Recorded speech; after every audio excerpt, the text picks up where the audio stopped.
Okay, so how many people in here have had a similar type of question?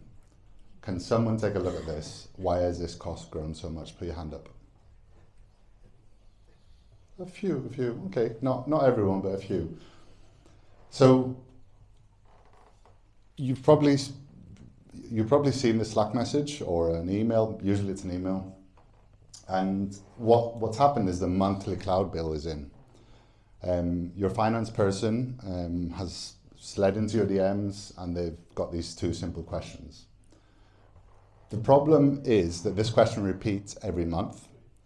And let me tell you a little bit who gets involved, because it's a bit of a funny but sad story. Sally, she works in finance. Sally is usually the one who sends that message or email. She does it once a month. Sally opens the bill, sees a number that's bigger than last month, and then naturally she pings Adam. Adam is an engineering director. Adam doesn't really want to approve the bill. Adam does what any engineer wants to do, is understand the bill. And specifically, Adam wants to understand why it went up. So Adam then pings Michael. Michael is a tech lead on the service that seems to be driving that cost spike. So Michael has about 5 minutes between two other meetings to explain that is in practice not really explainable in 5 minutes. So Michael does what most of us do, he guesses. Michael says something about traffic, then Michael promises to actually look into it a bit deeper and get back to Adam. Michael does not get back to Adam because he has a load of other meetings, and Adam tells Sally something vague. Adam approves the bill and everybody is mildly upset. But everybody moves on after that. And then next month, the same thing happens again in repeat. Potentially different bill line, but different service, but the same conversation happens. So most of you, or some of you here said it have been probably Michael, maybe some of you have been Adam. Maybe one or two have been maybe finance. We're going to finance people in here? No, they don't come to DevOps meetups. And the reason I'm starting here at this loop is this monthly not quite explaining of the not quite understandable is not a finance problem. That's my thesis. It's not a communication problem. It's a systems problem. And every one of those three people is being failed by that system. So, sorry, my name's Toli. I'm lead architect at a company called Flipdish. I'm also part of two community programs, the Data Ambassador program and the Team Topologies advocacy program. So I spend a lot of time thinking about how teams are structured around the systems they build and the signals they use, alongside all the other engineering and architecture stuff that we all do.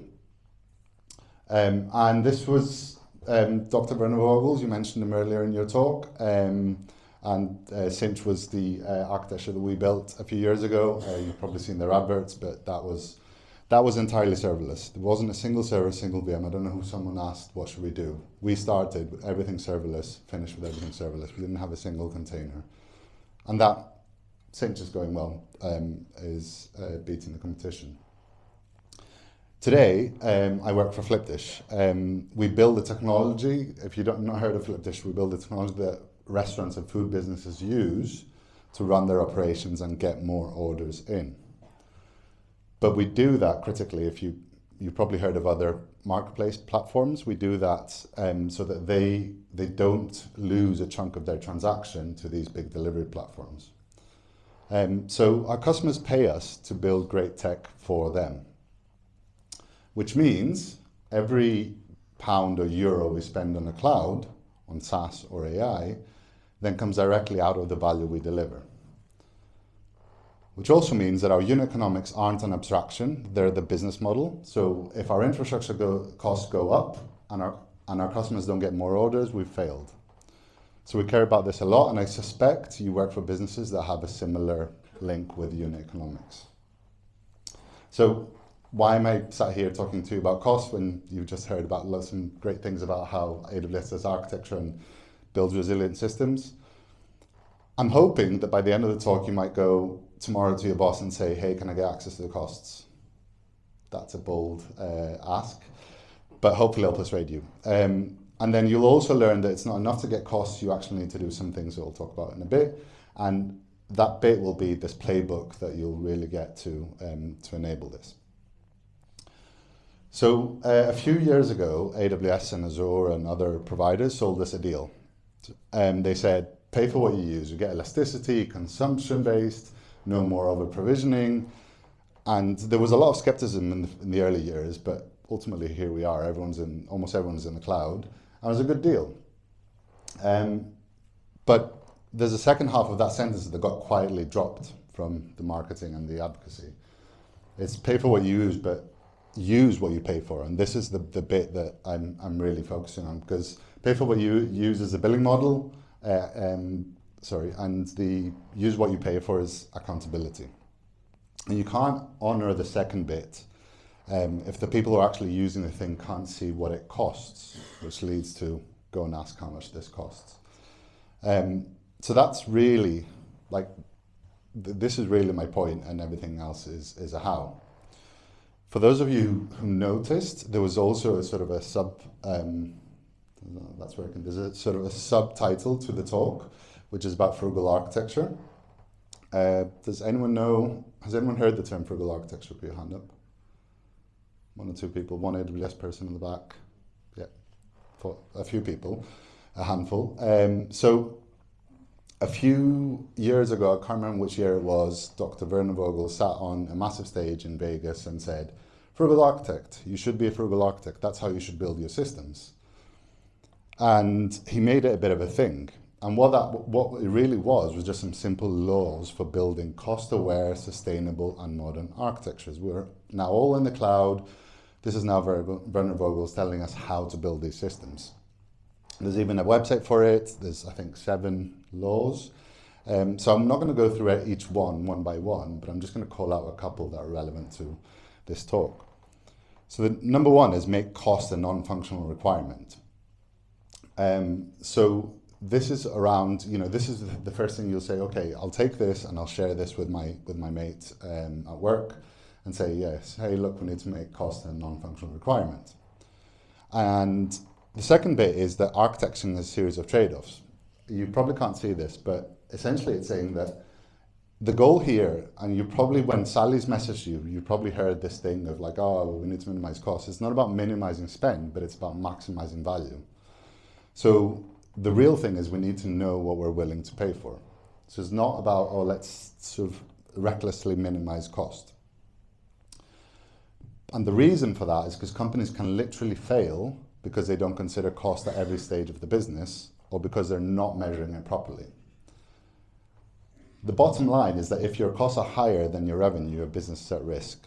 And I'm at risk here, sat here telling a bunch of, I don't know, you call yourself DevOps people about costs when all you care about is resiliency and architecture. But my point is that if Werner Vogel is talking about architecture as linked to costs, then we should all care because they do something well. But the problem with Werner Vogel saying this and having a nice website is that most engineers or most ops people, most DevOps people or infrastructure engineers are not on a book, but they're actually probably somewhere on Datadog or on AWS console or Azure portal, anything like that. So the problem is that we're not meeting the engineers where they are. This is my only AI generated slide. I'm very proud of it. It's really good. This could be me 6 months ago when I made a decision to go serverless with a particular system. And we talked to the team, we said, right, we're going to design this. But then later, 6 months later, Sally pops up and says, hey, why have we got all these costs? So the point here is that architecture, we do an architecture at the start in October, 6 months ago. And cost is sort of a lagging signal. You only get it later on. We do discuss it around there, but we say things scale to 0, it's cheap, but we don't actually see the impact, the signal, until later on. And hopefully, I'm just going to list a few things that you might relate to. You might have some retry loops that kind of cost you a lot of money because they use a lot of compute. Or you've added all those log lines because you want to maximize your observability. Great, that's a great thing to do, a great practice, but that's a cost decision. Or you just say, well, let's just dump it in S3 now, or Azure Blob Storage. We can figure out later what we do with it, which is a good idea, but again, it's a cost decision. And my favorite one is custom metrics. Does anyone actually use Datadog here? Put your hand up. Have you ever sort of spent a lot of money on custom metrics? Has anyone done that? Okay, well, custom metrics, it'll happen to you one day. It'll cost you a lot of money. And the reason is because you can add loads, every time you add loads of dimensions and high cardinality dimensions to your custom metric, that costs a lot of money. That's just how the billing model works. But that's a decision an engineer can make. Now, usually these decisions are made unconsciously, but they're reconciled by finance maybe later, months later, long after anyone can do anything about them. So I've been making this argument for about 8-9 years now, but just in different ways. So I spent the first few years persuading engineering organizations that observability is important as testing, but that without observability, you don't actually know the health of your business transactions. And I'm hoping that now we sort of all agree that observability monitoring is really, really important. But then the next bit is, from my perspective, is I always saw serverless as, well, you know, it's great because serverless really, a lot of people might say serverless is like unnecessarily complex, but for me, it really surfaces the unit economics of your business. So you pay for what you use, you scale to zero, you don't have idle capacity, and the economics are the actual architecture. And then the third bit is now I'm standing here saying, and I feel quite vulnerable here because I'm telling you that cost is also a quality attribute of your architecture. It's the same argument I've been making about observability, serverless, or even Kubernetes and containers. Cost influences architecture. Cost influences engineering decisions, and cost influences the bottom line. It's in the same category as things like latency and reliability and stuff like that. So I guess what I'm trying to say is we should treat it that way. So cost are quality attributes. How do you ensure the quality is high? So how do you actually achieve this? Assuming I persuaded you that it is a quality attribute. So I guess my approach to this is I think that costs belong inside engineering and not sort of in a centralized team, a FinOps team or an ops team, or just one person with a spreadsheet that's got access to these things. And the reason for that is because I think that central cost team hits a ceiling because they can't migrate your architecture. They can't stop those 12 dimensions on a custom metric, and that CDN that you've got sat there for so long, they don't know why you've got it there, and only the teams know that, only engineering teams know that. The second bit is, has anyone actually seen an actual P&L, like an actual sort of profit and loss? Yeah, a handful of people, great. So very, very often, the biggest line in your cost of goods sold is infrastructure and tooling, and nowadays AI. So that line sits directly between revenue and gross profit alongside the cost of engineers and people.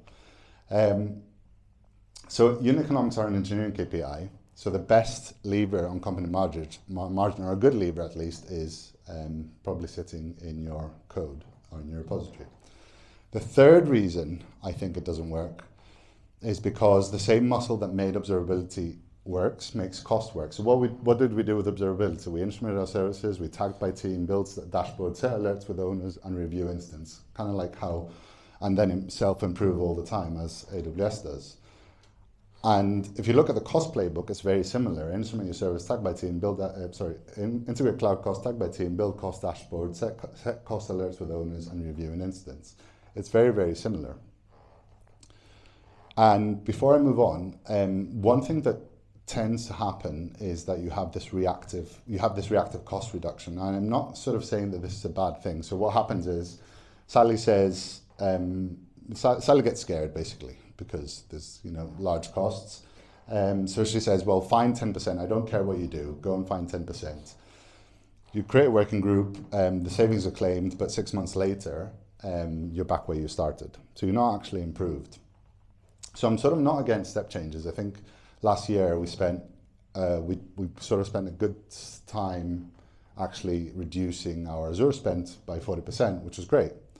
So I think we should focus on the step changes, but not them being reactive. Instead, we should align these step changes to natural billing moments. So we have this proactive step changes. So for example, Our platform team plays a big role in making that work. So they own the timing, the negotiation prep, the cross-team coordination. So the product teams own the architecture, but the platform team sort of owns this step change. So since we're at Meetup, the important bit is to kind of share our learnings on what we did. So the first thing we did is we used Datadog, and Datadog has a product called Cloud Costs. It's not a CSV export into a dashboard. It's not a screenshot from the billing UI that someone puts, say, I don't know, in a Confluence doc. It's an actual integration that's sort of real time. And that's what made everything I'm about to describe possible, because it put cost in the same place that engineers live. So I'm just going to move here. So these here are sort of logs traces, but also Cloud Costs is just another tab in that portal. It doesn't have to be Datadog, but anything that puts it next to your telemetry is important. And then what seems like an easy part is this here is the teams. So allocate teams to Cloud Costs. That's not the sort of most exciting thing to do, but it's the most important bit, and tagging discipline is really important. Because cost without ownership is just useless. So once we add the attribution, then it's easy to then create a dashboard where these are actual dashboards and widgets within here that describe how our system works, the health of our business transactions I was mentioning earlier, and then there's loads of widgets that tell us how much it costs in real time. That's really, really powerful. So that's kind of, we did those 2 steps and we're like, great, we're done. You know, the teams can just pick this up. What we didn't pick up is that we assumed teams would care. We put the data in front of them. They're beautifully tagged. They were right next to the metrics, as I said earlier. But after that, mostly nothing happened, because product teams will probably have like 20 other things at any given day that they care about, rather than just the 4% month-on-month cost drift. Or they have like a SEV2 or a roadmap deadline. So those things are more important. So visibility is necessary, but nowhere near sufficient. The second thing we learned is that even for those who did actually look at the dashboard, we'd assume they'd act, but actually, because they had no regular review cadence, they had no automation, that just went into a void. And the third thing is we sent alerts to a muted channel. So as happens with other alerts, the cost alerts got lost in the noise as well. So it struck me at that point that observability and cloud costs are very, very similar. So the 3 mistakes we made is we assumed teams would care, we assumed they'd act, and we sent alerts to muted channel. So everything was working other than, sorry. One sec, I just need to take this call. Hello? Yeah, I thought the Twilio bill is in. 30% up. Right, yeah. I thought the team had alerts for that. We had an alert, but no one did anything about it. Yeah, okay. Okay, I'll speak to the team, don't worry. Yeah, sorry. I need to take those calls, I'm on call. So that literally did happen, not when I was speaking. But this is the main point, is that cost observability without response is just yet another surprise. You'll get the surprise, this build that will come, and then Adam, your engineering director, your CTO, your CEO will say, well, I thought we added all this cost in there. So we sent the cost data to Datadog, we had monitor set up, we sent alerts into cost alerts, but nothing happened. No one actually checked this alert. This is not actually a cost alert, but this is the real alert that no one picked up on, because we were too busy doing other things. So the solution to this is we did a working group. So we fixed it, but this is a Twilio. Does everyone know what Twilio is? Yeah. People nodding, thinking it's expensive. But yeah, so I like this Twilio story because it's the clearest example of the sort of what cost and considering cost does to an organization. So we built a few things. We built a user evaluation service. We kind of expanded the use of HCAPTCHA. We, more excitingly, we built this is a SMS cost per order submitted. That's a unit economics metric that product teams look at. And that gave us a really good signal. If it went above this line, we knew that there was something to look at in terms of billing. So we iterated over our monitors, we created a targeted dashboard, we did loads of things as a step change to improve our cost monitoring. And the outcome was that we had the outcome was actually that we started, David is a PM in our team, he looked at every alert, we all looked at all the alerts, and then David was also having conversations with Datadog. So it became a thing that we did, and we started having fun with it. And we sort of built a system with AI as well. And we built a cloud skill to look at these alerts, and then that could accelerate our ability to understand what's happening. And the real outcome is that we knew exactly what we are willing to pay for the SMS per order. And we've had 3 bills in a row that were sort of celebrating moments. These are kind of me saying, February was this, March was this. You know, we knew it was going to be low. That was just a celebratory thing that, okay, we've hit our limits. We're actually using what we're paying for, and we're not paying for anything more. So the 3 mistakes we did, we solved them by nagging people, showing the impact, socializing in all hands, build those feedback loops, even if we use AI, and don't be a bystander, and send to dedicated Slack channels. Hopefully, if you work with monitoring and observability tools and sort of general practice, these things are not a surprise.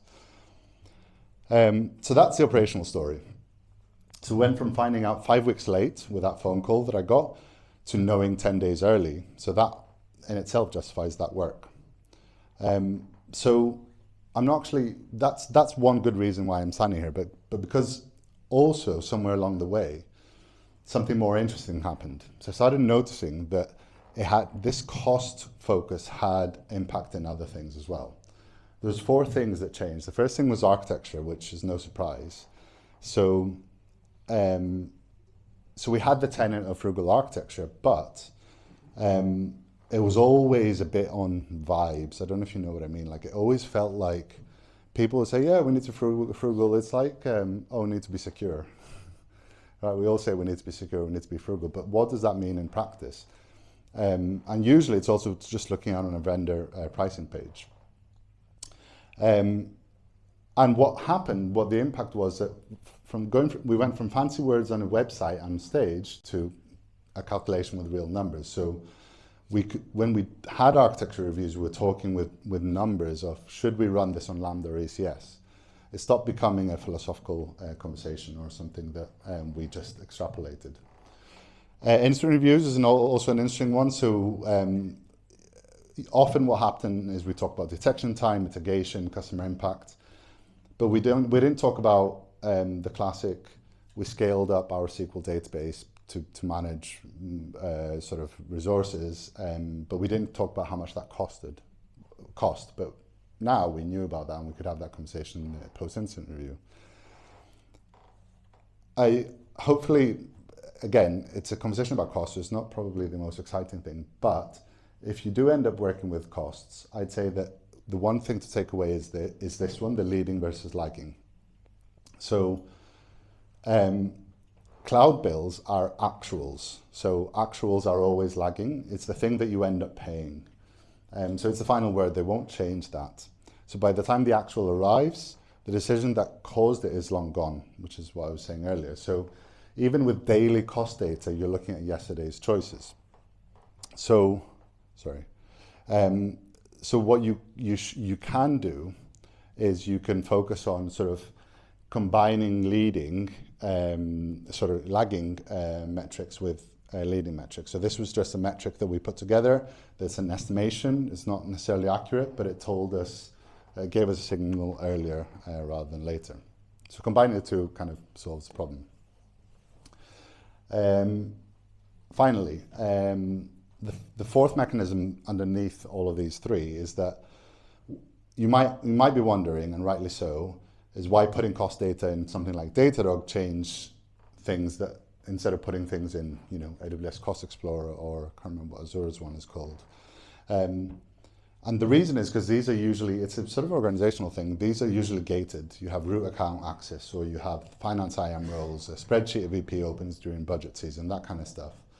There's good reasons for these to be gated, but it's why cost has historically lived outside of engineering. So it's a tooling choice here. So what actually changed was that Sally stopped sending those Slack messages. Well, she still sends them in reality, but Adam knows the answer already. He doesn't have to ping Michael to get the answer. And finally, Michael can have these conversations during the PR and not worry about, and have those conversations in the moment with actual numbers. A small point on AI before I finish off. So everything I've just described applies to AI spend, and maybe especially to AI spend. So the shape of the cost of AI is per token, per call, and it's enormously variable. And a single sort of prompt or a single sort of someone going crazy with AI tokens is, can spike your bill overnight. And hopefully, well, not hopefully, yeah, you've probably all got the emails from Claude, right? Oh, they're sort of, you've reached your spend limit.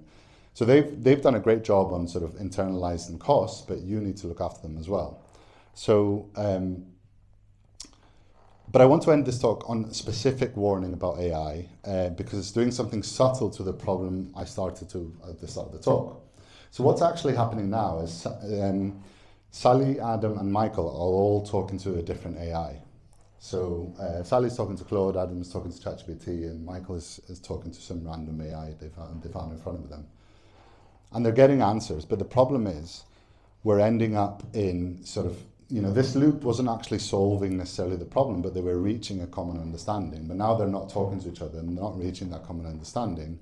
And there's a risk that we're not actually solving the problem that we have of, managing to understand costs and understand what those, be a bit more deliberate about accountability.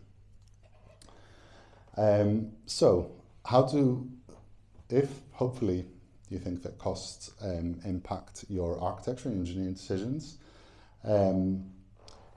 I don't think you need to hire a FinOps person. You don't necessarily need a new tool. Your tool might be there sat in your organization. But what you can do is you can go to your boss and say, hey, just give me access to costs, start with one service, one team, and get things on a dashboard. The second thing is weeks 2 to 4, start fixing the tagging gaps you discover. You will discover tagging gaps, and this is the part that's obviously least fun, but it's high sort of leverage. And finally, add cost to a ritual that the team has. Don't create a new one. Just add wherever they're meeting, include a question about costs in there. One thing actually, route the alerts to a specific cost alerts channel. Don't send it to this catch-all alert that you already have. And then once you've done it for one team and one service, scale the pattern, not the tooling. So go to the second team, the third team, as you would do with any transformation or any sort of new practice you're introducing. That's the starter kit, more or less. And these are the takeaways. So frugal architecture affects the bottom line. It's not just a fancy phrase we say to each other, and you can have tooling to affect that. Cost data, if you give them to engineers, it changes how architecture incidents and product decisions get made. Cost is a quality attribute, not a finance problem. Treat costs like latency, and that's anything, the same approach you take with observability and monitoring. Tag first, dashboard second, so you need to get your tagging first, right first, and then remember to pair a leading signal with a lagging one, because it will still be too late when you get this, but just only slightly. And I think that applies to any signals anyway. And finally, move costs to where engineers work.